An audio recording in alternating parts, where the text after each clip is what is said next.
Parte quinta. Mi aventura en la mar. Capítulo 22. Así empezó mi aventura en la mar. Los amotinados ya no volvieron a atacar. Ni siquiera dispararon un solo tiro desde el bosque. Habían recibido suficiente ración para aquel día, como dijo el capitán, y pudimos dedicarnos sin otros temores a reparar el fortín, atender a los heridos y preparar una buena comida. El Squire y yo nos ocupamos de esto último, e hicimos fuego en la explanada. Estábamos al descubierto, pero ni nos dábamos cuenta. Horrorizados por los gemidos que escuchábamos de los heridos que estaban siendo curados por el doctor. De los 8 que habían caído en el combate, solo Tix respiraban todavía. El pirata que recibió el tiro en la aspillera, Hunter y el capitán Smollett, pero los 2 primeros podíamos ya darlos por muertos. El bucanero murió mientras le operaba el doctor, y Hunter, aunque hicimos todo cuanto estaba en nuestras manos, no volvió a recobrar el conocimiento, todavía alentó, respirando estertóreamente, como el viejo capitán en nuestra hostería cuando le dio el ataque, hasta la tarde, pero tenía aplastadas las costillas y se había fracturado el cráneo en su caída, y aquella noche, sin que nos diésemos cuenta, se fue con su hacedor. Las heridas del capitán eran considerables, aunque no fatales. Ningún órgano había sufrido daño irreparable. El disparo de Anderson, porque fue Job el primero que le disparó, había roto su paletilla y tocado el pulmón, pero no de gravedad. La segunda bala había desgarrado algún músculo de su pantorrilla. Su curación era segura, dijo el doctor, pero entretanto, y en algunas semanas, no debería levantarse ni mover el brazo y, de ser posible, ni siquiera hablar. El corte que yo me había hecho en los nudillos no tenía más importancia que una picadura. El doctor Livesey me puso un emplasto y, de propina, me dio un sopapo cariñoso. Después de comer, el Squire y el doctor se sentaron un rato junto al capitán para celebrar consejo, y después de un rato de conversación, y cuando ya era más del mediodía, el doctor tomó su sombrero y 2 pistolas. Se ajustó un machete al cinturón y con un mosquete al hombro salió del fortín, cruzó la empalizada por el norte y lo vimos desaparecer apresuradamente por el bosque. Gray y yo estábamos sentados en una esquina del fortín, lo suficientemente alejados para no escuchar, por discreción, las deliberaciones de nuestros jefes. Al ver al doctor alejarse, Gray, que estaba fumando, dejó caer su pipa asombrado por Davy Jones. ¿Qué sucede?, exclamó. ¿Se ha vuelto loco el doctor Livesey? No lo creo, dije. En toda esta tripulación no hay hombre de mejor juicio. Pues si es así, compañero, dijo Gray, si él no está loco, entonces el que debe estarlo soy yo. Debe tener algún plan, le dije.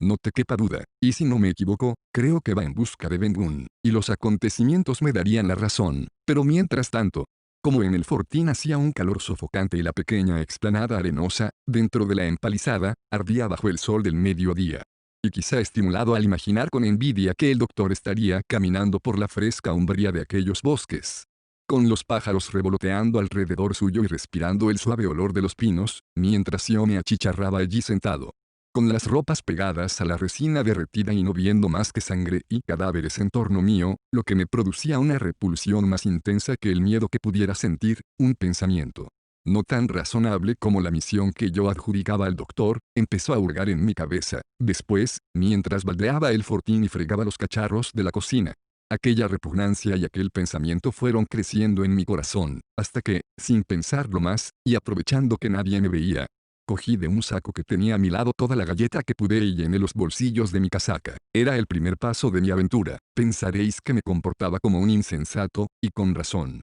y que mi correría tenía mucho de temeridad, pero estaba decidido a intentar un plan que se perfilaba en mi cabeza, y tampoco dejé de tomar las necesarias precauciones. Mi alimentación estaba asegurada, por la galleta que me había procurado, y también me apoderé de un par de pistolas, y como ya llevaba municiones y un cuerno de pólvora, me juzgué bien pertrechado. Mi proyecto no era demasiado aventurado. Pensé bajar hasta la restinga que separaba por el este el fondeadero de la mar abierta, buscar la roca blanca que me había parecido localizar la noche anterior y averiguar si verdaderamente allí se encontraba el bote de Ben Gunn, y, en todo caso, la importancia que pudiera tener ese hallazgo justificaba el riesgo, pero como estaba seguro de que no me habrían permitido abandonar la empalizada, no me quedó otro recurso que despedirme a la francesa y deslizarme fuera escapando a la vigilancia. Los acontecimientos propiciaron mi ocasión. El Squire y Gray estaban ayudando al capitán a arreglar sus vendajes. Nadie atendía a la vigilancia, y de una carrera gané la empalizada y me escondí en la espesura. Antes de que pudieran notar mi ausencia, ya estaba lejos del alcance de mis compañeros. Esta segunda correría fue una locura mayor que mi primera escapada, pues solo dejaba a 2 hombres útiles para guardar el fortín, pero, como la anterior, condujo a la salvación de todos. Marché directamente hacia la costa oriental de la isla. porque había resuelto descender a la restinga por el lado del mar, con lo que evitaba todo riesgo de ser descubierto desde el fondeadero. La tarde había caído. Aunque aún lucía el sol y el calor era penetrante, y a medida que seguía mi camino por entre los árboles, podía oír en la lejanía, frente a mí, no solo el sonido del mar en las rompientes, sino el balanceo de las copas de los árboles que me indicaba que la brisa marina se levantaba con más fuerza que de ordinario. Pronto me llegaron las primeras bocanadas de aire fresco. Y en unos pasos salí del bosque y pude contemplar el mar, azulísimo y resplandeciente de sol hasta el horizonte, y el oleaje que batía las playas y las cubría de espuma. Nunca pude ver aquella mar en calma en torno a la isla del tesoro, aun cuando el sol incendiara los aires sobre nuestras cabezas, aunque el cielo estuviera como suspenso. O aunque la mar fuera una limpia y tersa seda azul, grandes olas seguían batiendo noche y día a lo largo de la costa con formidable estruendo. Y no creo que hubiera ni un solo lugar en la isla donde ese ruido no penetrara. Seguí adelante, bordeando la playa, y lleno de alegría, cuando consideré que ya había avanzado bastante hacia el sur. Me deslicé con cuidado escondiéndome entre unos espesos matorrales, hasta que alcancé el lomo de una gran duna, ya en la franja arenosa. Detrás de mí estaba el mar, y, enfrente, el fondeadero. La brisa, como si su violencia de aquella noche la hubiera agotado antes, había cesado, y suaves vientecillos se levantaban variables del sur y del sureste, arrastrando grandes bancos de niebla. El fondeadero, azocaire de la isla del esqueleto, era una balsa de aceite, como cuando por primera vez fondeamos en él. La Hispaniola se reflejaba nítidamente en la luna de aquel espejo. Desde la cofa a la línea de flotación, y la bandera negra ondeaba en la pena de la cangreja. A un costado amarraba uno de los botes, con Silver en popa que fácil me era siempre reconocerlo. Y en la goleta vi dos hombres reclinados sobre la amurada de popa, uno de ellos lucía un gorro rojo. Lo que me indicaba que se trataba del mismo forajido que algunas horas antes había yo visto tratando de saltar la empalizada. Al parecer estaban en animada conversación, y reían. Aunque a tal distancia más de una milla no podía yo entender ni una palabra, de improviso escuché la más espeluznante vocinglería, y, aunque al principio me sobresaltó, pronto reconocí los chillidos del capitán Flint y hasta me pareció distinguir su brillante plumaje encaramado en el puño de su amo. Poco después soltó cabos el bote y navegó hacia la costa. Y el hombre del gorro rojo y su compañero desaparecieron por la cubierta. El sol ya se había ocultado detrás del catalejo, y la niebla empezaba a cubrir rápidamente los contornos. Lo que me dio una impresión de súbito anochecer. Vi que no tenía tiempo que perder, si quería encontrar el bote aquella misma noche. La roca blanca, que se distinguía, perfectamente por encima de la maleza, estaba cerca de una milla más abajo, en el arenal, y tardé un buen rato en llegar hasta ella, porque tuve que ir avanzando con todo cuidado. Algunas veces a gatas y apartando la vegetación. Ya era casi noche cerrada cuando logré alcanzarla y toqué su áspera superficie.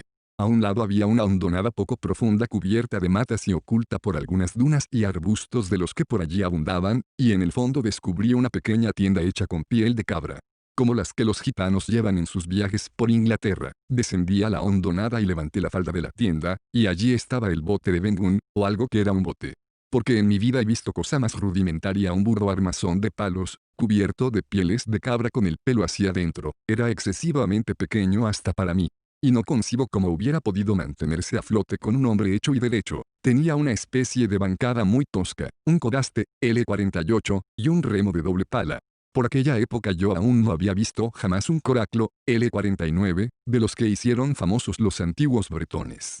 Pero después he visto alguno y es lo que mejor puede dar una idea sobre el bote de Ben Gunn. Parecía el primer y peor coraclo construido nunca por las manos de un hombre, pero, al menos, poseía la mayor ventaja del coraclo: era sumamente liviano y fácil de transportar. Cabe pensar que, ya que había encontrado el bote, debía darme por satisfecho de mi aventura. Pero una nueva idea me rondaba por la cabeza, y la acariciaba con tanta insistencia, que creo que hubiera sido capaz de realizarla aún ante las propias barbas del capitán Smollett. Se trataba de deslizarme, protegido por la oscuridad de la noche, hasta la Hispaniola, cortar sus amarras y dejarla a la deriva para que encallase donde la mar la llevara. Yo estaba persuadido de que los amotinados, después de su derrota de aquella mañana, no estarían sino deseando levar anclas y hacerse a la mar. Y juzgué que impedírselo podía servir a nuestros intereses. Visto que los vigilantes de la goleta no tenían ningún bote, pensé que llevar a cabo mi plan no entrañaba gran riesgo. Me senté a esperar y aproveché para darme un atracón de galleta. La noche era tan oscura, que de mil no hubiera encontrado otra tan a propósito. La niebla cubría el territorio. Cuando los últimos fulgores de la tarde se apagaron, una total oscuridad cayó sobre la isla del tesoro, y cuando por fin salí de mi escondite con el coráculo a hombros, en aquella negrura solo se distinguían como dos ojos brillantes que venían del fondeadero. Uno era la gran hoguera en tierra en torno a la cual los piratas bebían para olvidar su derrota, el otro, más tenue, indicaba la posición del anclaje de la goleta. La Hispaniola había ido girando con la marea, ahora su proa apuntaba hacia donde yo estaba y las luces de a bordo que yo veía eran tan solo un reflejo en la niebla de la intensa claridad que alumbraba la portañuela de popa. Había comenzado el reflujo y tuve que atravesar una franja de arena húmeda donde me hundí varias veces hasta las rodillas, hasta que logré alcanzar la orilla. Vadeé unos metros y, cuando ya entendí que había suficiente profundidad, puse el coráculo en posición de navegar. Capítulo 23. A la deriva. El coráculo, y bien lo comprobé antes de acabar mis andanzas, era un bote muy seguro, si conseguía uno caber en él, y también muy marinero. Pero al mismo tiempo se trataba del artefacto más indócil para su manejo. No conseguía fijar el rumbo, se desequilibraba, viraba por completo ante cualquier ola.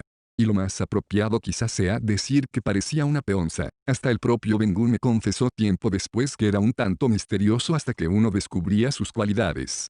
Ciertamente yo no conocía esas cualidades, no sabía gobernarlo, se atravesaba constantemente, y estoy convencido de que jamás hubiera alcanzado la goleta a no ser por el propio reflujo. Por fortuna, remase yo como quisiera, la marea me llevaba mar adentro y en ese camino la Hispaniola era un blanco difícil de no alcanzar. Al principio vi su silueta como una mancha más oscura aún sobre la oscuridad, después empecé a ver el limpio dibujo de sus mástiles y su casco. Y antes de darme cuenta, pues cuanto más mar abierta alcanzaba, más rápida era la corriente, me encontré junto a su amarra y me así a ella. La amarra estaba tan tirante como la cuerda de un arco. Porque también el barco era forzado por la corriente que batía contra su casco en la oscuridad con el rumor de un riachuelo en las montañas. Un solo tajo con mi navaja y la Hispaniola sería arrastrada por la marea. Recordé entonces que una amarra tirante, si es cortada de pronto, puede resultar tan peligrosa como la coz de un caballo. Si hubiera llegado a cometer la torpeza de cortarla, lo más probable hubiera sido que el latigazo nos enviara al coráculo y a mí por los aires. Tratar de resolver este imprevisto, me detuvo. Y al punto comprendí que no tenía solución, pero la suerte volvió a serme propicia. Los suaves vientos que habían empezado a soplar del sur y del sureste cambiaron después de anochecer. Y empecé a sentir la brisa del suroeste. En estas cavilaciones estaba, cuando un golpe de aire empujó la Hispaniola contra la corriente, y con indecible gozo vi que la amarra se aflojaba. Y la mano con que la tenía asida se hundió en el mar. Me decidí en un instante, saqué mi navaja, la abrí, con los dientes y corté el trenzado hasta que el barco quedó sujeto solo, con dos hilos. Me detuve, esperando para dar el último tajo a que de nuevo soplara el viento. Durante toda esta faena yo había estado escuchando voces que venían del camarote, no les había prestado mucha atención, porque mi pensamiento estaba ocupado por completo en mi tarea, pero en aquel momento, en el silencio, aguardando, no pude dejar de prestar atención. Una de las voces era la del timonel, Israel Hands, el que en tiempos fuera artillero de Flint. La otra era, por supuesto, la de Millá, conocido bandido del gorro rojo. Deduje que ambos habían bebido en exceso y que aún seguían emborrachándose.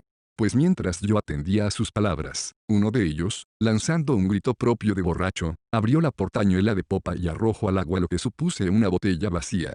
Pero no solo estaban embriagados, sino que era evidente que se mostraban furiosos. Escuché una sarta de maldiciones y hasta en algún momento tales expresiones de cólera, que pensé que acabarían riñendo. El altercado pareció aplacarse y las voces empezaron a suavizarse, de nuevo pelearon, y de nuevo volvieron a apaciguar sus ánimos. Yo veía en la lejanía, en tierra, el resplandor de la gran hoguera que iluminaba por entre los árboles. Alguno cantaba una vieja, apagada y monótona canción marinera, con un quiebro al final de cada verso, y que al parecer era interminable, o al menos dependía tan solo de la paciencia del cantor. Yo ya la había escuchado muchas veces durante la travesía, y recordaba aquellas palabras. Y solo uno quedó de 75 que zarparon. Pensé que esa canción tan triste era la más apropiada para unos fascinerosos que habían sufrido tan crueles pérdidas en el combate de la mañana. Pero el tono tampoco reflejaba otra emoción que la dureza de aquellos bucaneros, tan insensibles como el océano por el que navegaban. Sentí entonces un golpe de viento. La goleta viró y pareció alejarse hacia la oscuridad, noté que se aflojaba la amarra, y, con un golpe de navaja, corté los últimos hilos. Fui arrastrado contra la proa de la Hispaniola. La goleta empezó a virar lentamente sobre sí misma, impulsada por la corriente. Me afané como llevado por todos los demonios, pues sabía que en cualquier momento podía irme a pique. Vi que no podía evitar que el coraclo chocara contra el casco del barco, y traté de llevarlo hacia popa. Conseguí salvar el choque con mi peligrosa vecina.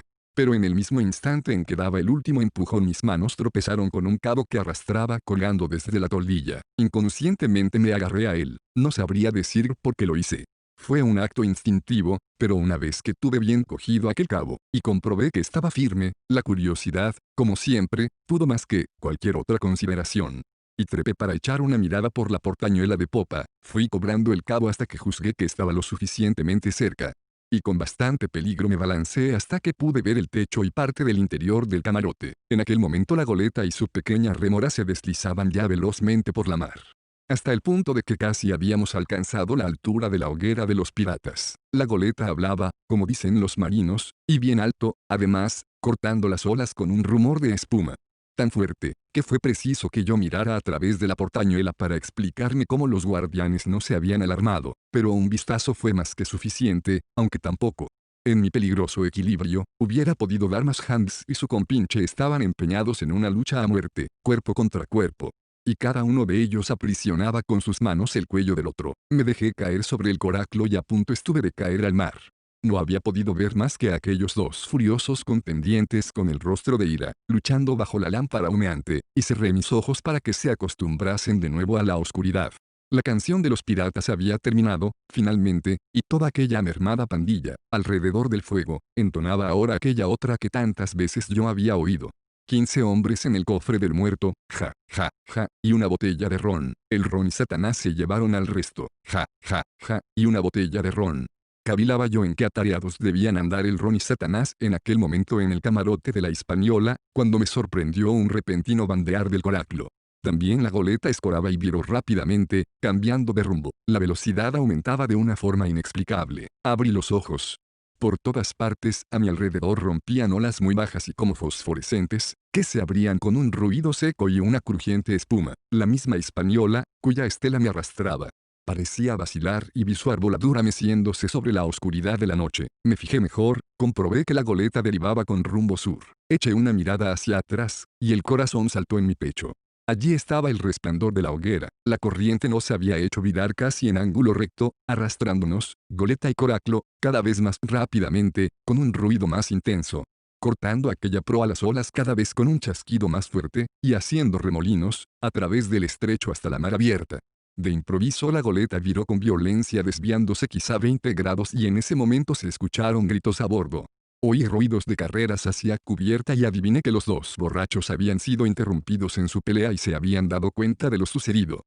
Me agazapé en el fondo del maltrecho coraclo y encomendé devotamente mi alma a su creador. Estaba seguro de que, en cuanto navegásemos más allá del canal, no tardaríamos en estrellarnos contra alguna de aquellas furiosas rompientes, lo que daría fin a todas mis desventuras, y, aunque quizá hubiera podido aceptar la muerte con cierta serenidad, no podía sino mirar con espanto aquel final que me aguardaba. Supongo que permanecí horas y horas arrojado sin cesar de aquí para allá por el oleaje, calado hasta los huesos y aguardando la muerte en cada zambullida. Poco a poco el cansancio me fue rindiendo, el entumecimiento y un pasajero sopor me invadieron, pese a mi certeza de que iba a morir.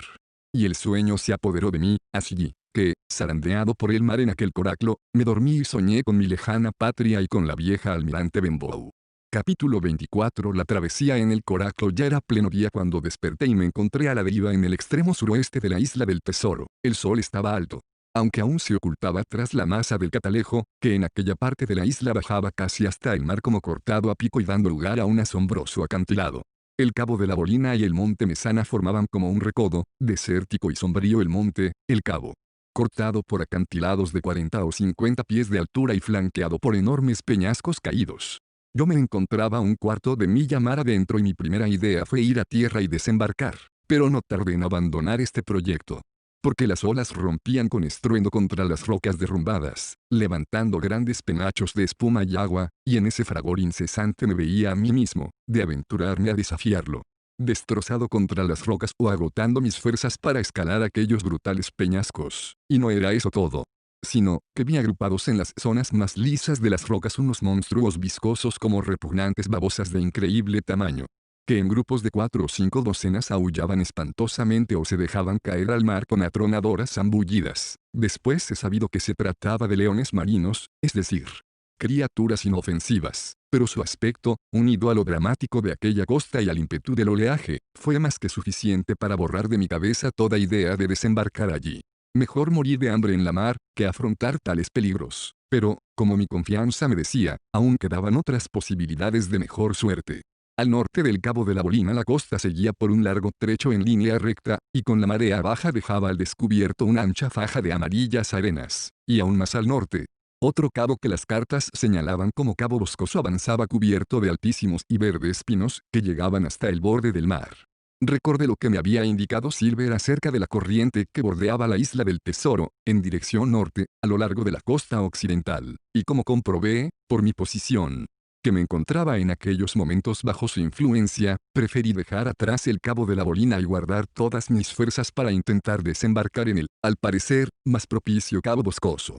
El mar estaba suavemente ondulado, el viento soplaba constantemente y sin violencia desde el sur, y como seguía la misma dirección que la corriente, las olas no llegaban a romper. De no ser así yo me hubiera ido a pique, pero tal como estaba la mar, mi coraclo navegaba con toda seguridad y velozmente, como si cabalgase sobre las olas. Yo iba echado en el fondo y no asomaba más que lo preciso para mirar. Veía grandes olas azules, que parecían venir sobre mí. Pero el coraclo las remontaba elásticamente y caía por el otro lado como un vuelo de pájaro. Comencé a tomar confianza, y hasta llegué a sentarme para tratar de remar. Pero la más mínima alteración en el equilibrio de peso causaba graves perturbaciones en el rumbo del coraclo, y en uno de estos movimientos míos, insignificante, por otra parte, el bote perdió su estabilidad, se precipitó en la caída de una ola, y de forma tan brusca, que se hundió vertiginosamente contra el flanco de otra ola que seguía a la anterior. Quedé empapado y preso del miedo, pero rápidamente aseguré mi anterior posición, y el coraclo pareció estabilizarse y volvió a navegar tranquilamente por entre aquellas grandes olas. No dudé que lo mejor era dejarlo navegar a su natural, lo que, por desgracia, me alejaba de tierra. Tuve miedo, pero no por ello perdí la cabeza. Traté, primero, de achicar el agua que había inundado el coraclo sirviéndome de mi sombrero, después, asomando con cuidado por la borda.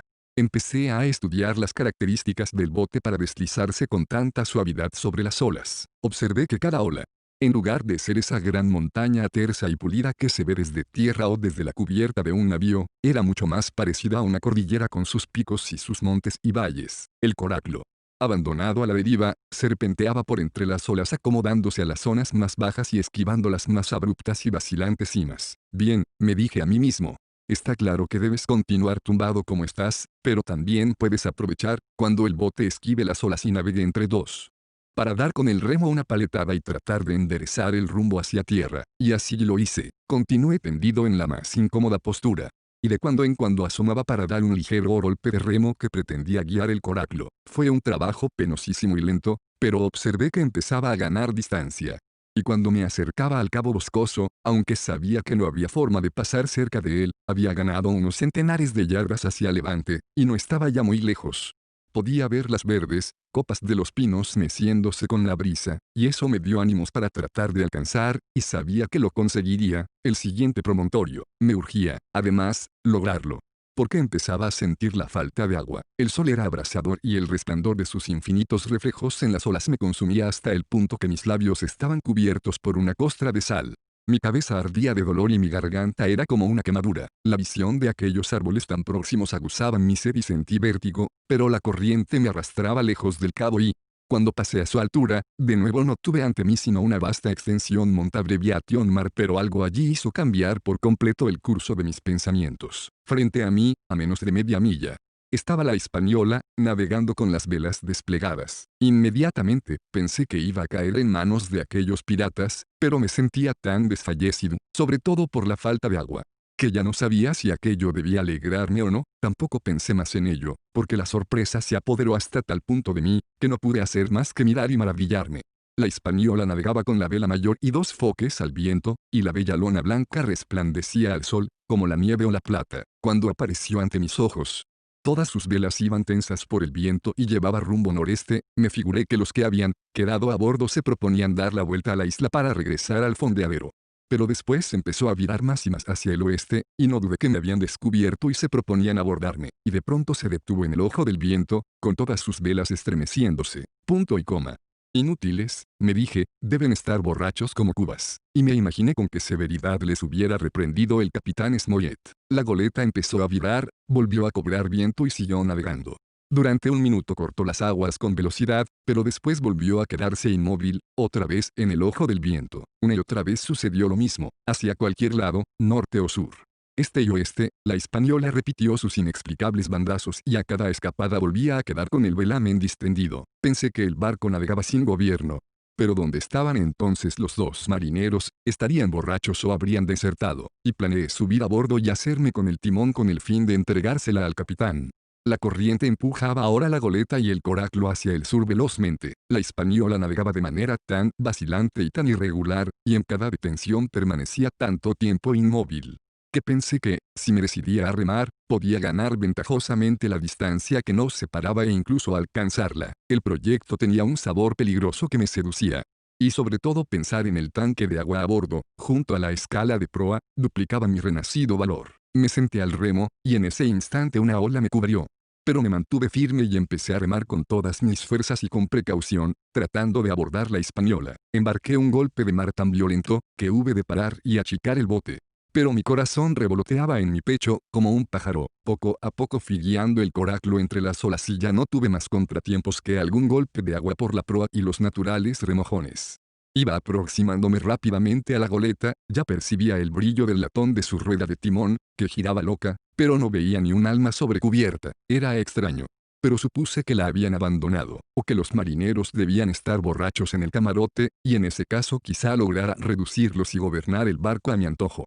Durante un rato la goleta permaneció detenida, lo que no era ventajoso para mí. Aproaba hacia el sur, pero daba constantes bandazos y, cada vez que cambiaba de rumbo, las velas cobraban viento y la fijaban en una nueva derrota. He dicho que esto era lo menos ventajoso para mí, porque, si bien parecía inmóvil, veía las velas que restallaban como cañones y los motones rodaban por cubierta, y la goleta seguía alejándose de mí tanto por la fuerza de la corriente como por el viento, que la impulsaba.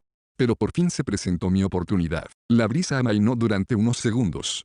Y solo impulsada por la corriente la Hispaniola empezó a virar lentamente sobre sí misma y acabó por presentarme la popa con la portañuela del camarote todavía abierta de par en par y la lámpara que aún iluminaba desde la mesa, aunque ya era pleno día. La vela mayor pendía como una bandera. La goleta no tenía otro impulso que la corriente, aunque en los últimos momentos yo había perdido terreno. Comencé denodadamente a remar tratando de alcanzarla. No distaba ya más de 100 yardas, cuando el viento volvió de improviso. Soplaba de babor y las velas lo recogieron hinchándose y la goleta empezó a navegar de nuevo ciñendo y cortando las olas como una golondrina. Mi primer impulso fue de desesperación. Pero inmediatamente sentí un profundo gozo. La goleta viró y avanzó de costado hacia mí, cubriendo velozmente la distancia que nos separaba. Yo contemplaba fascinado la blancura del agua cortada por su roda, y me pareció inmensa desde mi pequeño coráculo. En ese instante me di cuenta del peligro. No tuve tiempo de pensar. Apenas pude saltar, y así salvarme, porque justamente, cuando me hallaba en la cresta de una ola, me abordó la goleta que avanzaba escorada y como el viento. Vi pasar su bauprés sobre mi cabeza. Salté del coráculo y vi a este hundirse en las aguas. Me agarré al botalón del foque y afirmé un pie entre el estay y la braza, L50. En ese instante, mientras trataba con todas mis fuerzas de asegurarme, un golpe sordo me advirtió que la goleta acababa de abordar, destrozándolo, al coráculo. Y que por lo tanto yo ya no tenía otra salvación que la propia Hispaniola. Capítulo 25. Como arrié la bandera negra apenas había conseguido encaramarme sobre el bauprés, cuando el petifoque dio una sacudida y se tensó con el viento, batiendo con un violento sonido. La goleta se estremeció hasta la quilla con aquel tremendo impulso, pero un instante después, aunque las otras velas aún recogían viento, dio otra sacudida, como un aletazo, y quedó de nuevo caído. Casi a punto estuve de caer a la mar. Así que me apresuré a gatear por el bauprés hasta dar de cabeza en la cubierta. Vine a caer a sotavento del alcázar, y la vela mayor, que continuaba tensa por el viento, sirvió para ocultarme. No descubrí a los piratas. En la tablazón, que nadie había baldeado desde el motín, podían contarse las huellas de muchos pies, y una botella, vacía y rota por su cuello, rodaba de un lado a otro por cubierta como una cosa viva entre los imbornales. De repente la Hispaniola orzó y los foques restallaron. El timón dio un giro y toda la goleta se inclinó con una violentísima sacudida. La botavara cobró hacia la otra borda, chirriando su escota, L-51, en los motones. Y toda la banda de Barlovento quedó ante mi vista. Allí estaban los dos piratas, el del gorro rojo, caído de espaldas, tieso, con los brazos abiertos en cruz y mostrando sus dientes por la boca entreabierta. Israel Hands estaba sentado y caído, contra la amurada, con su barbilla hundida en el pecho, las manos abiertas apoyadas en la cubierta y el rostro, pese a su piel curtida, tan blanco como la cera de una vela. Durante cierto tiempo, el barco continuó su rumbo a grandes bandazos como un caballo resabiado, a toda vela y sintiéndose crujir su arboladura. Su proa cortaba las aguas embravecidas, y las olas rompían y caían como lluvia de espuma sobre cubierta. Cuanto más violentos resultaban estos bandazos en aquel hermoso barco, que en mi pequeño y rudimentario coraclo que ya estaba en el fondo del mar. A cada bandazo de la goleta el pirata del gorro rojo resbalaba hacia un lado u otro. Pero a pesar de tan tremendo zarandeo, lo que producía una macabra impresión, no se modificaba su aspecto ni aquella siniestra mueca que le hacía enseñar los dientes. También Hans a cada oscilación parecía hundirse más y más en sí mismo, escurriéndose sobre cubierta. Su cuerpo empezó a inclinarse hacia popa y pronto lo único visible de su rostro fue una oreja y el rizo medio pelado de una patilla. En torno a ellos observé grandes manchas oscuras en la tablazón. Y vi que era sangre, lo que me hizo pensar que ambos habían muerto uno a manos de otro en el extravío de la borrachera. Estaba yo mirándolos y pensando en todas estas cosas, cuando, en un momento en que el barco se mantenía bastante quieto, Israel Hands se volvió un poco hacia un lado, con un quejido sordo, y se movió lentamente volviendo a colocarse en su anterior postura. El quejido, propio de un terrible dolor o una mortal debilidad, y más que otra cosa aquel gesto de abatimiento, con su cabeza hundida en el pecho, casi me ablandaron el corazón. Pero me bastó recordar la conversación que había escuchado desde la barrica de manzanas para que toda piedad desapareciera de mí. Fui a popa hasta acercarme a él, que estaba junto al palo mayor. «He subido a bordo, señor Hands», dije irónicamente. Entonces él volvió sus ojos hacia mí casi sin fuerzas. Estaba tan desfallecido como para mostrar sorpresa y solo pudo articular una palabra: «Brandy». Pensé que estaba muriéndose, y pasando bajo la botavara, que de nuevo barría la cubierta, bajé a los camarotes de popa. Ante mis ojos se ofreció el mayor de los desastres. Todos los armarios y cajones habían sido forzados, supongo que en busca del mapa. El piso estaba enfangado, porque seguramente aquellos malvados se habían revolcado allí en sus borracheras y deliberaciones tras regresar de la marisma cercana a nuestro fortín. Los mámparos, que recordaba pintados de blanco con cenefas doradas, estaban ahora manchados, con señales de manos. Docenas de botellas vacías chocaban unas contra otras por todos los rincones del camarote. Uno de los libros de medicina del doctor estaba abierto sobre la mesa y la mitad de sus páginas habían sido arrancadas, imagino que para encender sus pipas. Y en medio de aquella visión, una lámpara, todavía encendida, iluminaba con una luz humosa, débil y sombría. Fui a la bodega. Los barriles de vino habían desaparecido y un sorprendente número de botellas había sido ya consumido y luego arrojado fuera. No cabía duda de que desde que el motín comenzara ni uno solo de aquellos piratas había estado sobrio ni por un instante. Buscando por aquel desorden encontré una botella en la que aún quedaba un poco de brandy para Hans, y también descubrí galleta, frutas en conserva, un gran racimo de pasas y un trozo de queso. Lo que aproveché. Volví a cubierta, puse mis provisiones detrás del timón y, evitando las posibles miradas del contramaestre, me dirigí hacia el tanque de agua y bebí un largo y maravilloso trago. Después me acerqué a Hans y le di el brandy. Se bebió más de medio cuartillo antes de quitarle la botella de los labios. «¡Ay!», exclamó. «¡Qué demonios! Lo necesitaba». Yo estaba en mi rincón y empecé a comer. «¿Se encuentra muy mal?», le pregunté. Dio un gruñido o, para decirlo mejor, aulló. «Si aquel medicucho estuviera a bordo», dijo, «me pondría en pie de dos pases, L-52, pero no tengo suerte, ya ves, y eso es lo peor que me sucede. En cuanto a ese espantapájaros», añadió señalando al del gorro rojo, «está muerto y bien muerto. No era un marinero, ni siquiera un hombre. Y ahora dime, ¿de dónde sales tú?». «Bien», dije, «estoy a bordo para tomar posesión de este barco, señor Hans.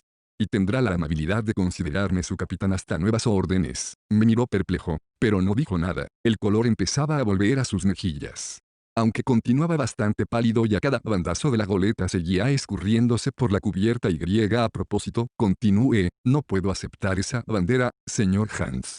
Así que con su permiso la voy a arriar. Mejor no ondear ninguna que ver izada esa». Y sorteando de nuevo la botavara, Fui hasta donde estaba amarrada la brisa y arrié aquella maldita bandera negra y la arrojé a las aguas. Dios salve al rey, grité, haciendo un alarde con mi sombrero.